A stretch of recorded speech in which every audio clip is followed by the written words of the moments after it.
夏天美食肯定少不了小龙虾，今天和大家分享一个招牌秘制卤虾，鲜嫩又好吃。花100块钱买了7斤小龙虾，这玩意好吃，就是有点费时间。先倒进洗手盆里面，用水泡上一会儿，再用牙刷刷洗干净，像这样子就可以啦，沥干水分。放入油锅，炸香炸红，大概1到2分钟，会有一点溅油，要离远一点哦。像这样子炸熟透以后，捞出来放一旁，先让它放冷。现在来做秘制卤料，准备半只鸡，对半切开，加入猪骨、葱姜、料酒去腥，煮好以后捞出浮沫，盖上盖子炖1个小时。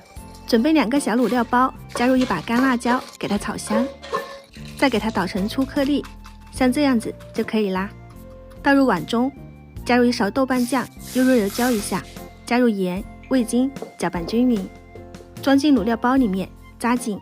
高汤煮好后，把里面的鸡肉和骨头捞出来，加入准备好的卤料包、姜片、干辣椒、酱油、料酒、食用油，煮上35分钟。这个卤汤真的很香。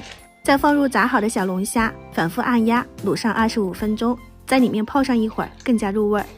这样我的秘制小卤虾就做好啦，淋上一点汤汁就可以开吃了。